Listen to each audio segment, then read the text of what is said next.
Elizabeth Taylor was standing in her trailer on the morning of September 30, 1955, when the phone rang. The voice on the other end said 4 words that made her drop everything she was holding. James Dean was dead. She had laughed with him just hours before. She was 23 years old. And in the months that followed, she would do something for James Dean that no one in Hollywood expected, something that would cost her everything, and that she would never once regret. If you are new to this channel, subscribe now, because what this channel does is go behind the headlines, past the mythology, past the magazine covers, into the actual human lives that Hollywood built its empire on. The real stories. The ones the studios never wanted you to understand. If you want to understand what Elizabeth Taylor truly was, not the diamonds, not the 8 marriages, not the violet eyes that launched 1,000 magazine covers, you have to go back to Marfa, Texas, in the summer of 1955, to a stretch of cracked earth so flat and so enormous that it made every human concern feel provisional. Giant was being filmed there, a sprawling epic adapted from Edna Ferber's novel about power and land and the particular American hunger that turns people into monuments before they are ready. Director George Stevens had assembled an extraordinary cast. Rock Hudson as the patriarch Bick Benedict, Elizabeth as his wife Leslie, and a volatile young actor named James Dean as Jed Rink, a ranch hand who claws his way from poverty to oil money and discovers, too late, that wealth cannot fill the emptiness that drives him. What no one had fully anticipated, when the production descended on that unforgiving landscape, was that the heat and the isolation and the sheer grinding duration of the shoot would strip away whatever performances the actors had prepared for each other and leave something rawer in its place. Elizabeth Taylor and James Dean did not become friends gradually. It happened the way certain rare things happen, all at once, with the quality of recognition rather than discovery, as though each had been half expecting the other without knowing it. She was 23, he was 24. Between them, they had already been through more of the machinery of Hollywood than most actors experience in a full career. Elizabeth had been under contract with MGM since she was 9 years old, her face so thoroughly catalogued and commodified that she had, in some essential sense, grown up inside a corporation. James had arrived later and faster, exploding into public consciousness with East of Eden just months before Giant began shooting, the kind of overnight mythology that Hollywood manufactured with assembly line precision, but that in his case carried something genuinely disruptive underneath it. He was not performing in the way the studio system had trained actors to perform. He was doing something that made the cameras seem almost confused, pulling reality into scenes that had been designed to contain something more manageable. Elizabeth recognized it immediately, because she had spent years watching actors give the industry exactly what it wanted, and James Dean appeared constitutionally incapable of doing that. He was, she would later say, the most honest person she had ever watched work. But before we get to what happened between them on that set, and what it would eventually cost Elizabeth to honor, there is something about the summer of 1955 in Marfa that you need to understand. The production of Giant was, by any measure, a difficult one. The temperatures regularly exceeded 100 degrees. The dust was constant. George Stevens was a meticulous director who shot enormous quantities of footage and whose working process required a patience that tested everyone on set. Rock Hudson maintained a professional composure that the crew appreciated. Elizabeth, who had endured difficult productions since childhood, knew how to manage the long hours and the repetitions and the particular indignities of life on location. James Dean did not have those habits yet, or perhaps more accurately, he had decided they were incompatible with whatever he was trying to do. He was late, unpredictable, and he argued with Stevens about shots and the psychology of his character in ways that the director found alternately brilliant and exhausting. And in the evenings, when the day's shooting was done, he would seek out Elizabeth Taylor. And then there was the other thing. The thing that Marfa was too small and too isolated to contain entirely, that leaked through in whispers among the crew and that James himself seemed to regard with a mixture of defiance and exhaustion. The mid-1950s in America were years of intense official anxiety about sexuality, and Hollywood, for all its carefully maintained reputation as a place of transgression, was in many ways more conservative in its enforcement of certain norms than the broader culture around it.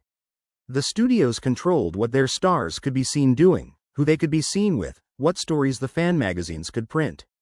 The so-called lavender scare of those years, the systematic purging of gay men and women from government and public life, had created an atmosphere in which exposure meant not just professional ruin but the loss of any recognizable future.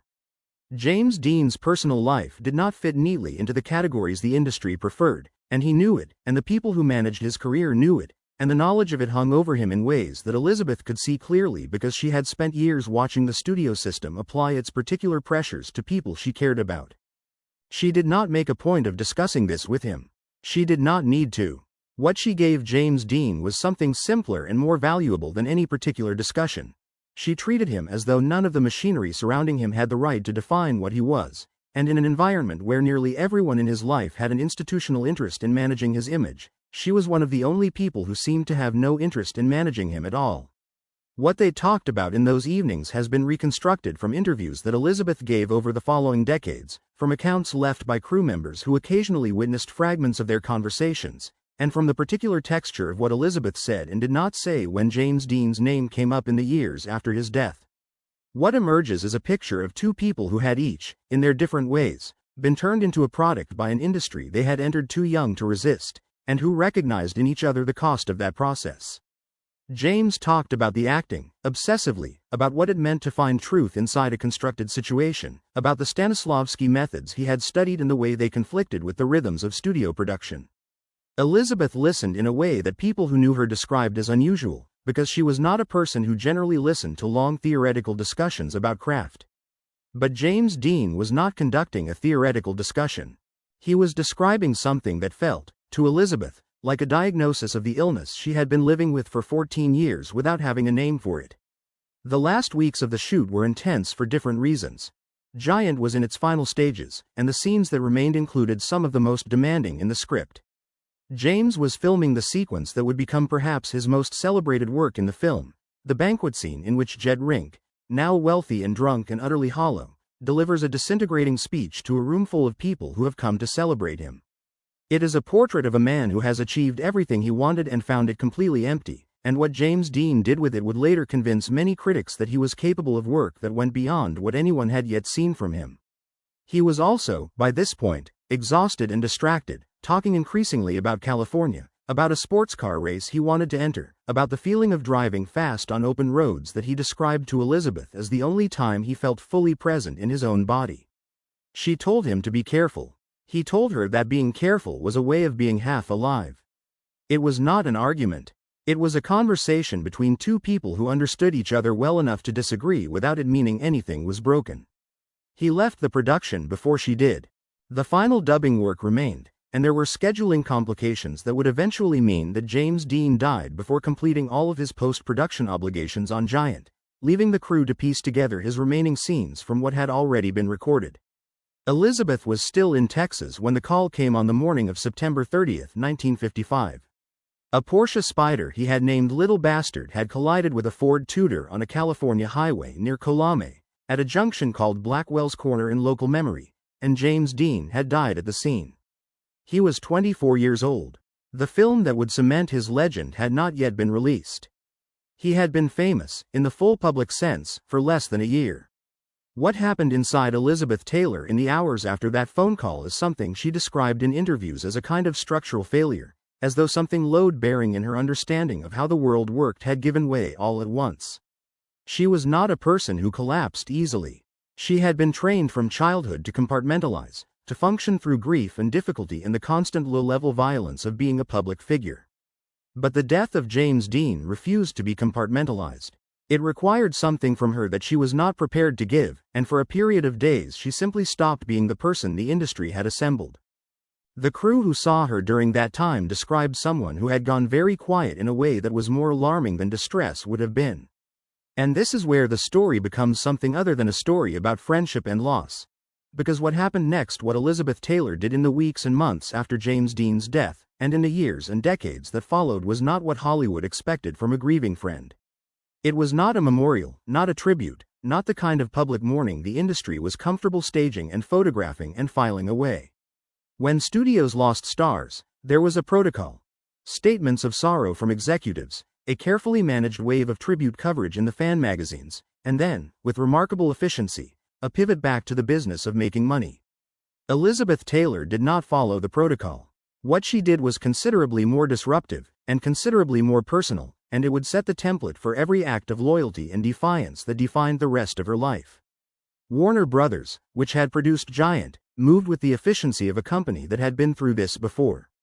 Humphrey Bogart had died in January of that same year. Carole Lombard had died in a plane crash in 1942. The studio system had developed protocols for converting a dead star's incomplete work into a releasable product, and those protocols were applied to Giant with the thoroughness that the scale of the production required. What the studio had not fully accounted for was Elizabeth Taylor. She was not in a position to be ignored. She was one of the film's leads. Her cooperation was needed for promotional work as Giant moved toward its 1956 release. And she made it known, clearly and without particular concern for how it would be received, that her cooperation came with conditions. She would promote the film. She would do the interviews and the appearances and whatever else was required. But she was not going to allow James Dean's performance to be discussed in the reductive terms that the studio preferred, which framed him primarily as a tragic youth symbol rather than as the serious and technically extraordinary actor she believed him to be. She pushed, in every interview she gave in connection with Giant, for a more substantive accounting of what he had accomplished on screen. She told journalists things they had not asked to hear about the depth of his preparation and the precision of his instincts. She inserted his name into conversations about acting craft that the industry would have preferred to keep at the level of personality and gossip. This was not without cost. Elizabeth Taylor in 1955 and 1956 was a star, but not yet the kind of star who could afford to be inconvenient to her employers. She was under contract. Her career was managed by MGM in a way that gave her very little autonomous room. The decisions she made about what to say and how to say it in those months were decisions made inside a structure that punished women who became difficult, and she made them anyway. The industry noticed. There were conversations in offices she was not in about the advisability of her behavior. There were suggestions, not always subtle, that her loyalty to a dead actor's reputation was not a career-enhancing use of her public platform. She continued anyway, but it was what Elizabeth discovered in the process of defending James Dean's legacy that would eventually lead her toward the most significant transformation of her life. Because in insisting that the people around her see James clearly, she had begun to develop a muscle she had not known she had. The capacity to insist, regardless of institutional pressure, on a version of reality that the people in power found inconvenient. She had always been brave in the instinctive way of people who have never seriously considered the alternative. What she was developing now was something more considered and more durable. A willingness to spend her own capital on other people's behalf, even when the return was invisible, even when the cost was real. She did not have a theory about this. She was not, at 23, articulating a philosophy of loyalty or advocacy. She was simply doing what felt right about someone she had loved, in an environment that had very little patience for that kind of simplicity. Decades would pass. The violet eyes would become the most famous eyes in the world. The marriages would come and accumulate and sometimes end badly, and the diamonds would pile up, and the films would range from extraordinary to forgettable, and the tabloid coverage would become a kind of permanent weather system around her life.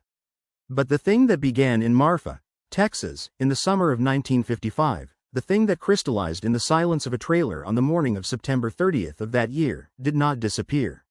It went underground, the way certain things do when they are too important to be continuously present and must instead be carried quietly. Those who knew Elizabeth Taylor in the years that followed described a woman who had, beneath all the spectacle and the chaos and the extraordinary surface of her public existence, a very clear and very private understanding of what she owed to people the world was not treating fairly. James Dean had been one of them. He would not be the last.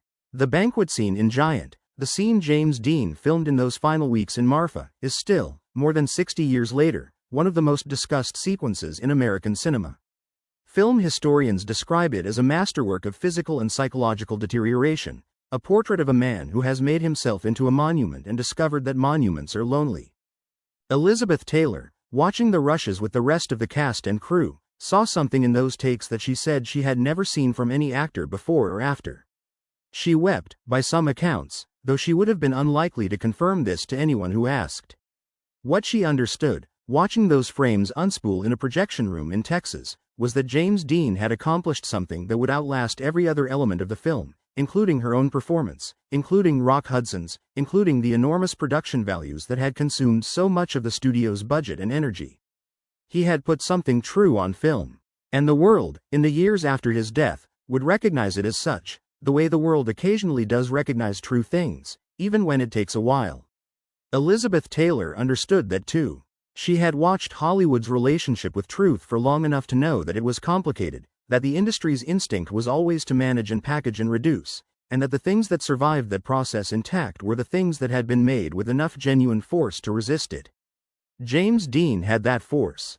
She had seen it in person, in the evenings in Marfa, in the conversations that nobody else was privy to, in the way he talked about acting as though it were a moral obligation rather than a technical skill. She had seen it in the way he treated his own unconventionality and his own refusal to be what the industry needed him to be, not as problems to be solved but as evidence of something real. And she had learned, from watching him, from losing him, from spending the months after his death insisting to anyone who would listen that his work deserved to be taken seriously, that the most important thing a person in her position could do with the power of her own celebrity was to use it in the service of people and causes the industry had decided were inconvenient. She paid that lesson's costs without complaint, because James Dean had shown her, in the brief and irreplaceable time they had together in the desert heat of West Texas, that the things truly worth doing rarely came without them.